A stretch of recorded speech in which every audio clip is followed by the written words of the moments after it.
Assalamualaikum warahmatullahi wabarakatuh. Selamat sore para pemirsa BJTV. Bertemu kembali bersama saya Isman Yakub berada di TV. Hari ini kita berada di Sekolah SMK Negeri 3 Kota Cilegon. Kita akan berbincang-bincang bersama Bapak Kepala Sekolah yang sangat luar biasa. Assalamualaikum Pak. Waalaikumsalam warahmatullahi wabarakatuh. Gimana kabarnya, sehat ya Pak ya? Alhamdulillah. Pak, sebelum kita berbincang-bincang nih Pak ya, perkenalkan dong Pak dengan pemirsa saya di BJTV. Oke deh. Selamat sore para pemirsa Brinci TV dimanapun Anda berada. Anda sekarang melihat channel yang luar biasa yang ke depan menjadi hit. Terima kasih. Ya. Pak, kita kayaknya lebih enak nih. Lebih santai nih ya, pekerjaannya gue udah enak deh Pak. Pak, saya mau bertanya soal gampang. Perjalanan Bapak ini kan pastinya banyak ikut-ikut. Bisa sampai ke SMK Negeri 3 dia. Seperti apa nih Pak perjalanan? Baik, terima kasih. Jadi kami mendapatkan tugas dari SK Gubernur Provinsi Banten. SK tugas saya di SMK Negeri 3 Cilegon itu terhitung mulai bulan September tahun 2020. Dan sebelumnya kami dapat di SMK Negeri 4 Kota Cilegon. Berawal dari tahun 2020, maka saya menduduki sebagai pimpinan atau kepala sekolah di SMK Negeri 3.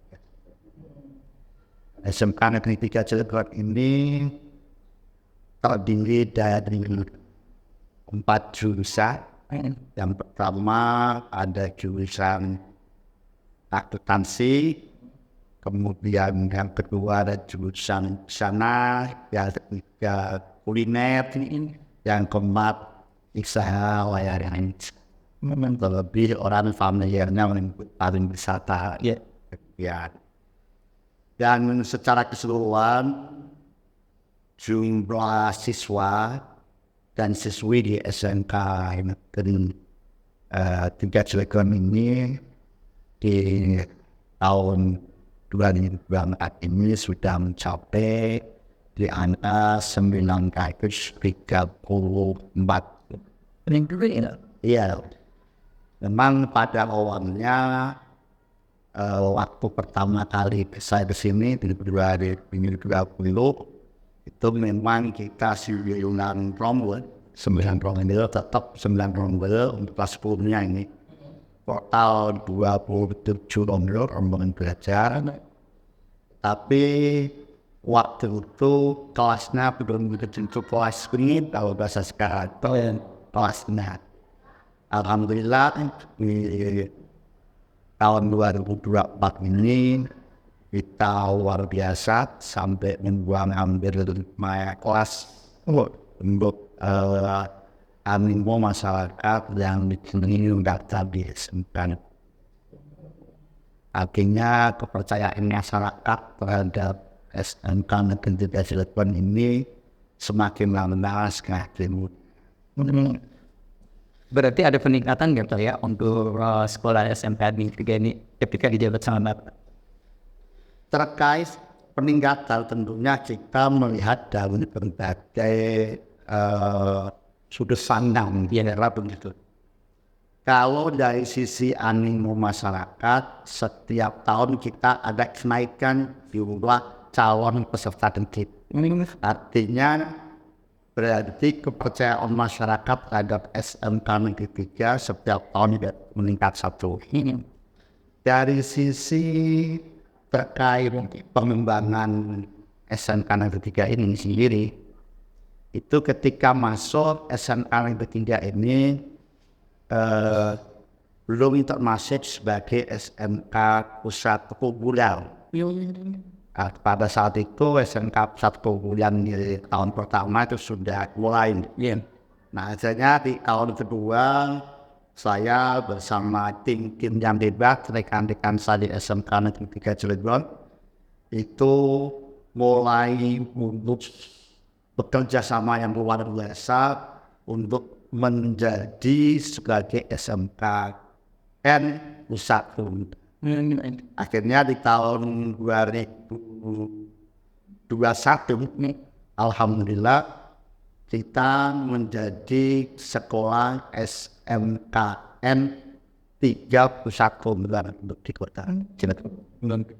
Dan itu rasanya dari berbagai satu kompetensi, bahkan hanya beberapa yang mungkin terpilih dan bisa masuk kepada seleksi sebagai SMKN pusat.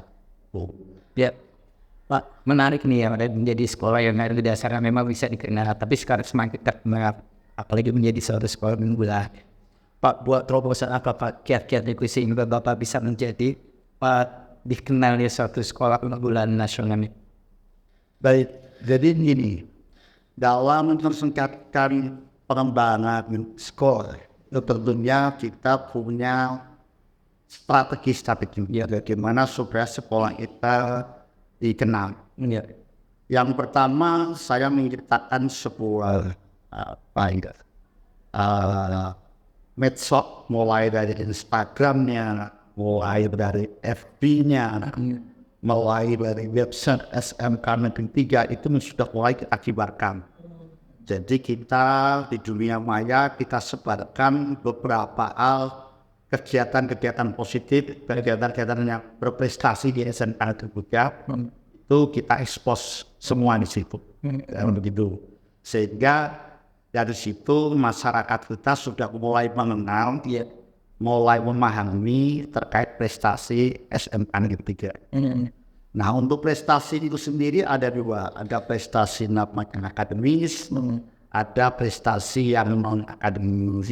Nah, akademis tentunya kita mencoba dari jalur prestasi akademis namanya lomba keterampilan siswa, kompetensi siswa atau disebut dengan EKS di tahun 2023. Apakah di tahun 2021 dan 2022 Bapak juga maju sama? Saya maju mulai 2021, 2022, tetapi di 2021 ketika kita mengajukan jurusan besaran untuk tingkat nasional lomba kompetensi siswa itu, nah itu kita masih juara harapan 5 dan juara harapan 4. Nah, akhirnya di 2023 kemarin kita bersama-sama membangun semangat untuk supaya kita bisa bagaimana bisa eksis SMK kita rebut di tingkat provinsi. Kita pastinya sudah lolos lolosan nasional di tingkat provinsi kita juara 1, tingkat nasional kita juara 3 tahun 2023 dari sekitar 14.000 SMK seluruh Indonesia. Itu yang jalur akademi. Yang akademis kebetulan kita beberapa juga kali mengikuti beberapa lomba. Mungkin saya menyampaikan yang terakhir kemarin untuk kegiatan Robani, CV Rabani, saya maaf ini, itu mengadakan lomba untuk passion. Kebetulan kita juara 1.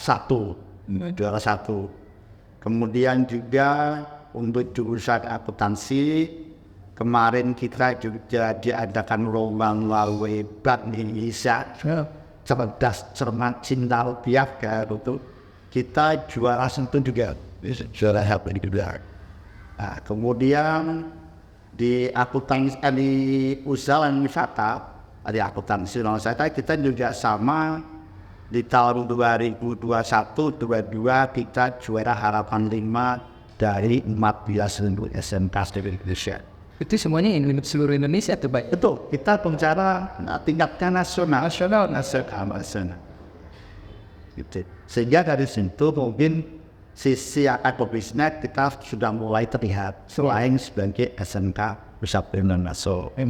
Nah berikutnya kita dari jalur yang akademis prestasi kita melalui Paskibra tingkat Kota Cilegon. Yang pertama diadakan di SMA Negeri 1 Cilegon, itu juga kita beberapa kali 8 atau 7 memboyong piala untuk prestasi itu. Presiden. Kemudian di panjat tebing kita juga juara. Kemudian di kemarin pencaksilat Jabodetabek kita juara 3. Alhamdulillah. Jadi beberapa tahun terakhir ini kita memang beberapa prestasi alhamdulillah sudah kita lakukan. Jadi kalau prestasi tidak lanjut di hal juga ya, udah didapat Bapak provinsi lewat nasional yang sudah dipersiapkan. Siap. Itulah yang jadi bagaimana sekolah ini bisa dikenal akhirnya. Betul. Itu sangat luar biasa ya Pak ya, Presiden. Pak, terkait dengan prestasi sendiri itu menjadi kiatnya apa Pak? Apakah terobosan latihan ini seperti apa? Apakah memang mengambil taktik lagi dari kuat ya? Begini, jadi memang untuk memajukan sebuah instansi atau sekolah tentunya tidak terlepas dari perencanaan.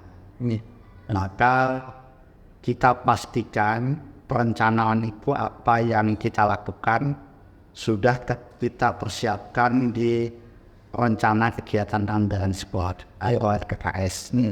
Jadi ketika nanti pelaksanaan itu akan kita lakukan, support dana untuk persiapan anak-anaknya sudah tersiapkan untuk melalui dia pertama rencana. Yang kedua, kegiatan lomba atau kegiatan baik itu lomba yang bersifat akademis maupun akademis itu sebetulnya kan sudah berlangsung setiap tahun. Dan mata lombanya sama.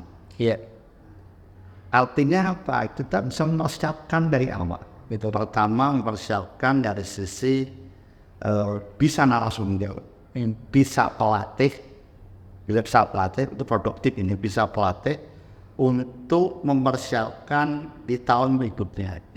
Katakanlah ketika kita lomba mau menghadapi lomba kompetensi siswa tingkat nasional bersama, maka kita akan mempersiapkan pelatih yang tingkat nasional. Kita datang dengan pembiayaan contohnya. Artinya kalau kita tidak rencanakan dalam bukan tidak harus terjadi. Kemudian yang kedua, memang saya menyampaikan kepada teman-teman terkait visi dan misi sekolah kita. Artinya kalau kita mau bagus, maka visi yang itu nanti misinya itu harus kita sukseskan bersama. Kita komitmen. Salah satu misi kita diantaranya ya kita terekspos terekspos baik nasional maupun internasional. Kegambaran kita internasional tadi. Sehingga kita bawa kepada teman-teman bahwa menciptakan sesuatu yang lebih baik. Tentu dimulai dari satu kerja keras. Betul. Dan kerja keras itu akan berhasil ketika kita satu tim ini kompak. Komik itu bersama mensukseskan di situ. Nah, termasuk mungkin sebagai tambahan di tahun 2023 ini kita juga ikut kegiatan program makan di Jerman. Ada 2 anak kita di Ausbildung, itu ada 2 atas nama Tilfah dan Angel dari jurusan kuliner dan jurusan pariwisata oleh asal. Itu sudah sekarang berada sudah 1 tahun ini berada di Jerman dalam program maka Ausbildung. Demikian juga ada ya anak Nusana. Itu juga sekarang sudah 6 tahun bekerja di Jepang. Jadi artinya memang itu sebagian contoh kecil yang memang kompetensi anak-anak kita juga. Makanya di visi misi itu sudah kita cantumkan secara global aja, tingkat nasional dan internasional. Dengan demikian visi dan misi itu harus kita jemput dengan semangat tadi dan mintakan kita sudah punya acuan. Kita harus bisa masuk kepada dunia internasional. Itu yang sudah kita lakukan di tahun 2002. Jadi SMK Negeri 3 ini sebetulnya sudah mencapai go internasional sebenarnya. Sudah. Yang memang masyarakat sebenarnya belum mengetahui semuanya. Sudah mengetahui. Ketika sebenarnya sudah mengetahui, kita infokan ketika akhir pelepasan anak-anak kelas 12. Ya. Satu. Biasanya kita infokan ketika rapat sosialisasi program kerja sekolah di awal tahun. Dan habis akhir nanti kita ada. Itu tidak sampai. Setidaknya continue juga yang disampaikan itu ya Pak ya? Ya, ketika ada pertemuan dengan orang tua wali, karena memang bangsa pasar kita ini adalah orang tua ya. Iya, tadi tua yang memang backup kita. Nah itu kita pesan. Termasuk nanti ini yang terbaru. Kita lagi proses kerjasama dengan PT Kawan Lama.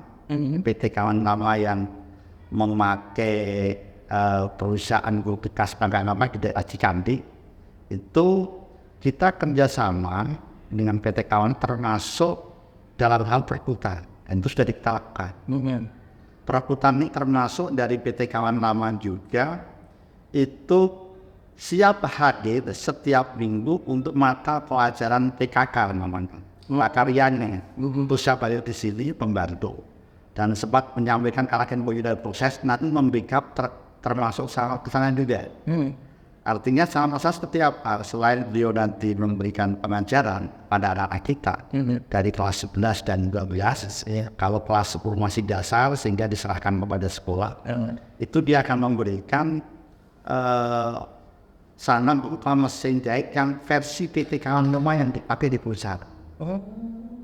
Untuk apa? Untuk menyesuaikan kompetensi anak ini ketika masuk tidak dilakukan. Betul. Materinya yang memberikan kurikulum versi industri ini PT Kawan untuk sana ini. Betul.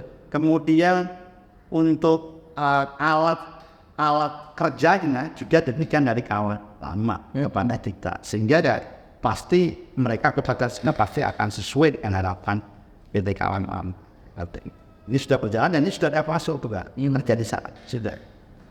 Artinya bahwa porsi ini memberikan suatu wawasan lebih luas lagi ya. Betul. Pada siswa kita ini yang ada di SMK dan sendiri untuk sehingga mereka juga bisa lebih confident ketika mereka bisa mendapatkan sejobnya itu ya. Ketika mereka selesai, otomatis go internasional udah tidak menjadi canggung gitu. Betul. Luar biasa ya Pak. Ya Pak. Prestasinya ini sangat menarik menurut saya, sehingga banyak sekali sampai beberapa negara sudah dipergawe dan esokan ini tiga. Semoga pemirsa WJTP bisa mengkapsis si dari SMK dan tiga ini. Ya, memang sekolah yang memang perlu dijadikan suatu objek juga sama mereka. Tidak ada namanya favoritik kayak semua di sekolah ada item yang tersendiri. Betul. Pak, apa yang Bapak canangkan untuk di sekolah ini sendiri Pak? Himbauannya? Saya berharap bahwa anak-anak kita selain prestasi dari akademik maupun non-akademik, yang lebih penting adalah sebetulnya soft skill anak. Ya. Karena memang ada sisi kelemahan, dibanding dengan soft skill. Ya, betul. Soft skill ini yang sangatkan anak-anak ini bisa kalau bangsa pasar kita adalah industri. Betul. Soft skill kita harus bersinergi dengan industri atau bridging ini.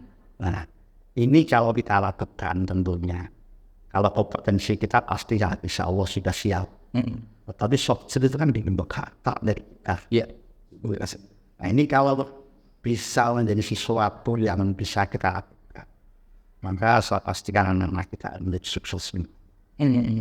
Tapi saat ini sudah dijalankan sudah kebetulan kan kalau untuk kurikulum seperti itu ada mata pembelajaran namanya profil pelajar Pancasila PMI ini yang sekarang kita ingat.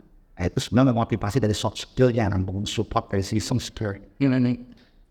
Untuk siswa sendiri baru merespons dengan adanya soft skill karena itu bentuknya karakter dan kita membentuk karakter itu kan membentuk benda hidup ya dengan mati. Kalau ukuran dari sisi terlihatnya secara jelas itu tapi kalau dalam proses menuju ke sana sudah kena setidaknya ada antusiasnya juga lah. Setidaknya ada antusiasme. Pak, ini kan luar biasa ya kalau kita bicarakannya.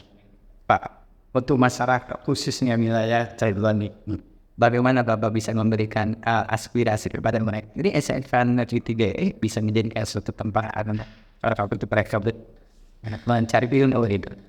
Nah itu, yang ingin saya sampaikan, memang kalau kita bicara industri, itu SMK Negeri 3 tidak merupakan bagian yang katakanlah terlihat untuk masuk kepada wilayah industri manufaktur. Karena memang di Cilegon sendiri mulai posisi saya masih berbasiskan Cina industri dan teknologi. Iya. Oke, kami di situ. Apa sebetulnya yang mau kita bangun? Sebetulnya anak-anak ini kalau mau intervensi kuliner, bisa aja sekedar betul. Kemudian usaha bisa just. Dan memang beberapa usaha dekat juga ada yang sudah mendekati. Bisa, sudah bisa mendapatkan karya yang dan seterusnya. Sudah ada yang bisa mendekati driver. Saya tidak menyebutkan nama merek, salah. Dan menyampaikan harga nama saya kan sebut namanya untuk merek. Jadi intinya ini seperti itu. Jadi artinya kalau mau pengen sukses tidak salah Anda memiliki kesempatan. Karena ketika kita tidak bisa melakukan kerja, maka kita minimal bisa menciptakan kerja melalui SMK.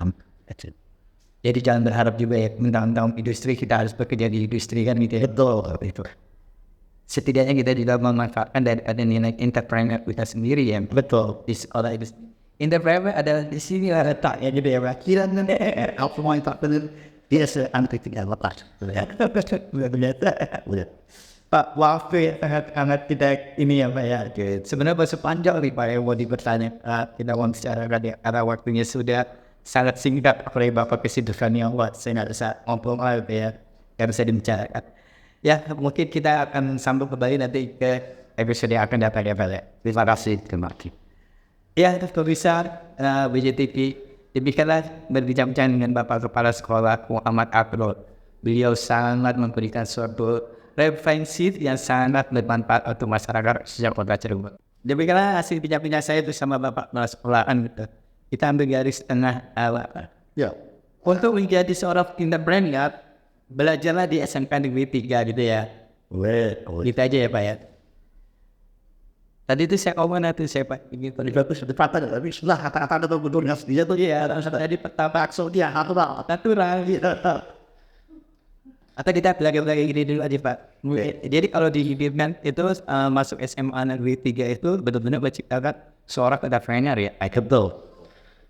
Tidak harus kita berpikir bahwa kita harus bekerja di luar waktu yang wilayah di sini adalah di industri. Betul. Jadi apa coba yang Jadi memang kalau di Cilegon itu kan memang industri yang semua.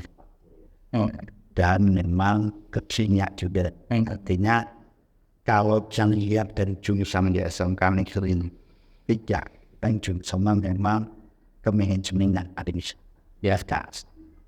Sehingga kalau kita kepingin di SMK Negeri 3 berarti kita sudah siap menjadi seorang entrepreneur yang memang di SMK Negeri 3 itu akan menciptakan entrepreneur, akan menciptakan seorang pekerja. Demikianlah para pemirsa BJTV hasil berbincang-bincang saya bersama Bapak Kepala SMK Negeri 3 Bapak Muhammad Abdul. Beliau mengatakan bahwa kalau ingin menjadi seorang entrepreneur, belajarlah di SMK Negeri 3. Karena di SMK Negeri 3 ini akan dijadikan seorang entrepreneur, bukan seorang pekerja. Demikianlah, Assalamualaikum warahmatullahi wabarakatuh. Waalaikumsalam.